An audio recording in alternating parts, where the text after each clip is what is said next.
Priyadarshini scheme എന്നുള്ളത് ഒരു വലിയ വിജയമാണ്. അടുത്ത കാലത്ത് ഏതൊരു ഗവൺമെൻറ് കൊണ്ടുവന്നതാണെങ്കിലും ജനങ്ങളാകെ സ്വീകരിച്ചതും ജനങ്ങൾക്ക് വലിയ തോതിൽ പ്രയോജനം കിട്ടുന്നതുമായിട്ടുള്ളൊരു പദ്ധതിയാണ്.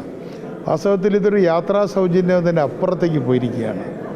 കാരണം ഇത് ജനങ്ങളുടെ, പ്രത്യേകിച്ച് സ്ത്രീകളുടെ വരുമാനത്തിൽ, അതുവഴി കുടുംബങ്ങളുടെ വരുമാനത്തിൽ 2000-നും 3000-നും ഇടയിലുള്ള വാർഷിക വർധനവുണ്ടാക്കിയിരിക്കുകയാണ്. മാത്രമല്ല, ഇത് അവർക്ക് കൊടുക്കുന്ന സ്വാതന്ത്ര്യം. ഈയിടെ ഒരു ക്യാൻസർ രോഗിയായിട്ടുള്ളൊരു സ്ത്രീ പറഞ്ഞത് അവർ മരുന്ന് വാങ്ങിക്കാൻ കുറ്റ്യാടിയിൽ നിന്ന് കോഴിക്കോട്ടേക്ക് മറ്റുള്ളവരെ ആശ്രയിക്കുകയായിരുന്നു, ബസ് ഡ്രൈവർമാരെയൊക്കെ ആശ്രയിക്കുകയായിരുന്നു. പക്ഷേ ഈയിടെ അവർ പറഞ്ഞത്, എനിക്കിനി ആരും ആശ്രയിക്കേണ്ട കാര്യമില്ല, അവരുടെ മരുന്ന് കുറ്റ്യാടിയിൽ കിട്ടില്ല, കോഴിക്കോട് പോയിട്ട് മേടിക്കണം. നമുക്ക് കേൾക്കുമ്പോൾ ചെറിയ കാര്യമായിട്ട് തോന്നും.